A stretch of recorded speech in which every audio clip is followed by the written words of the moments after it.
Hey everybody, Aaron here, and this is another surprise attack review. And today we're looking at Hellsing Ultimate. Now, just real fast, guys, this is actually Hellsing Ultimate. At least is split into like three individual like Blu-rays. For example, if you buy it, actually buy it. Um, the first one I think contains the first 5 episodes. The second is up to 8, I want to say, and the last one is 9 and 10. There's only 10 episodes, but it's actually where each episode is roughly anywhere from 40 to 50 minutes long. So if you think of it almost like 24 episodes in lengthwise of actually what you're watching.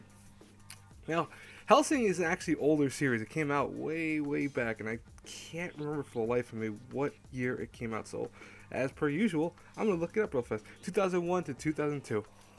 All right.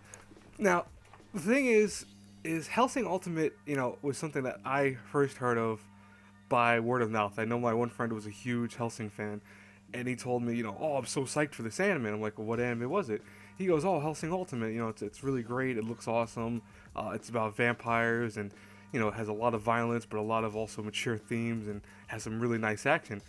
So, per se, I'm not a huge fan of vampire stuff. I'm really not.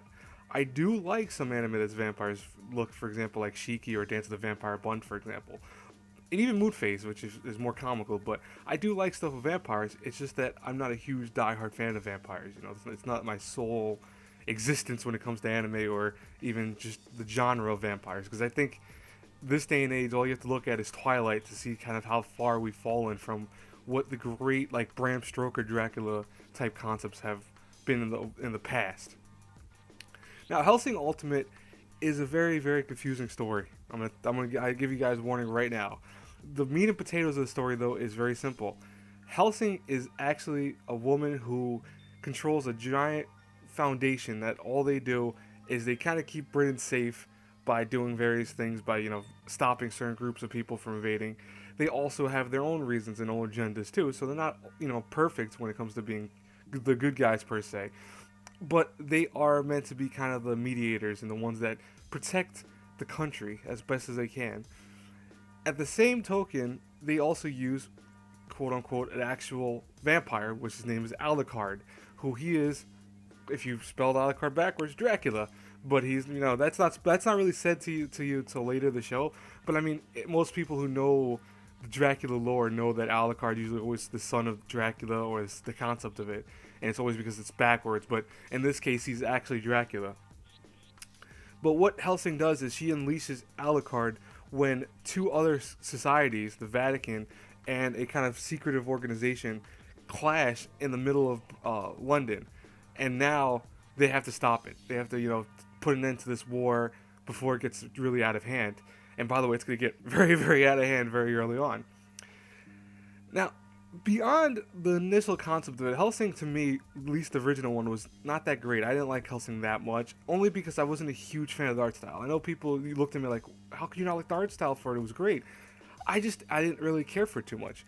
Hellsing Ultimate fixes a lot of that, where Hellsing Ultimate looks like a really modern anime, but also the same token has this really spectacular art design to it that, screams CGI, but also screams this is what anime can be when it's actually pushed to the limits. Because Hellsing Ultimate does its best when it's in like combat and visceral action that comes on the screen. And I'll tell you right now, guys, a lot of blood, a lot of limbs being chopped off, a lot of zombies and neo-Nazi creatures and all these things are going to be on the screen at once, being decapitated, eviscerated. It's a very violent show, but that's one of the perks about Hellsing Ultimate is that it uses that violence to make the action and the animation so much better.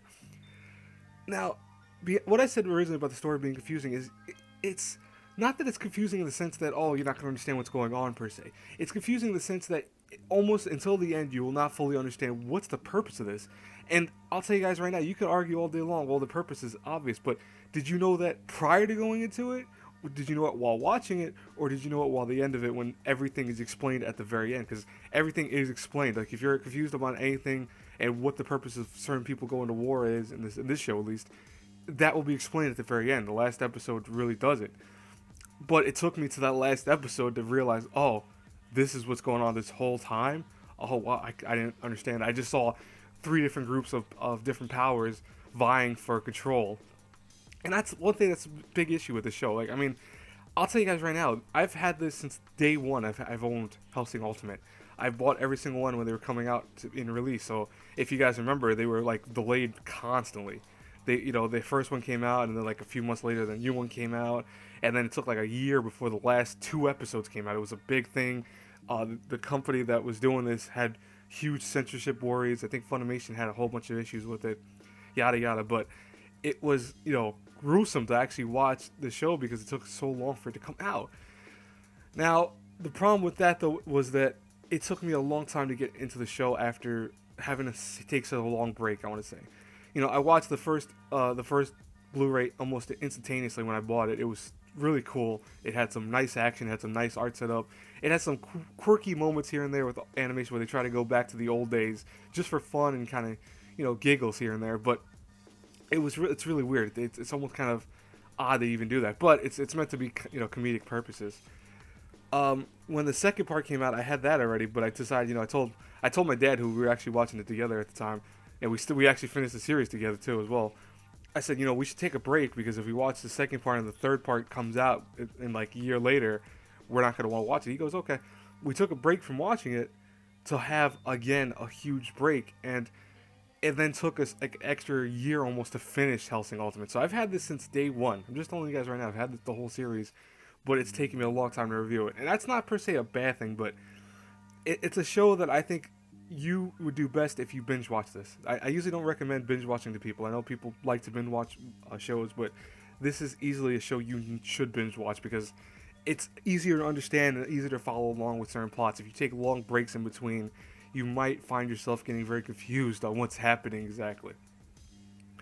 Now, if I had any weaknesses about Hellsing Ultimate, I would say that it's the same issue that the first Hellsing had, was the talking.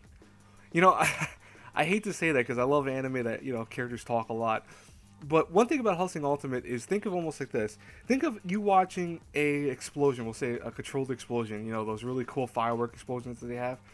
Imagine seeing that and then having where someone's talking about it. And then they utterly stop it just to have someone talk again. And then they start shooting the fireworks again, but then stop midway through the fireworks to keep talking about it. Hellsing Ultimate has that same exact issue where they will be, having, for example, Alucard fighting one of the enemies very early on. They're engaged in this duel that's amazing. Bullets are flying, swords are flying. And then they just stop and start talking for like 10 minutes. I kid you. You think I'm joking, but I clocked one of the last episodes where the main two characters had a fight for maybe 30 seconds, and then we're talking for another like 15 minutes almost of just talking. Now, that's not per se a bad thing, but it's the same thing that Dragon Ball Z has where, you don't have to make the plot so much longer by doing that. You can actually have it just short, you know what I mean? It's not like, oh, I have to keep constantly pausing the action and then doing that and that. No, you can actually have it where you have the action, then the talking, maybe at the end of it, or even before it, but not stop the midway of battle and then just have them talking. That's something the show does constantly, and it's annoying. It really is. It destroys the kind of flow and ebb of the show to the point that, I took it off my review because I was like, wow, honest to God, it's stopped me from enjoying the show. But again, the animation is very spectacular. I think Alucard in general is awesome. His craziness as a vampire is like, this is what vampires should be. This is what you kind of think of overpowered characters are. But in a lot of ways, it makes sense for what he is. He's an immortal. He's not, I can't be the sun. I can't be like this. I sparkle. No, no offense to Twilight fans. I know there's some girls that are Twilight fans.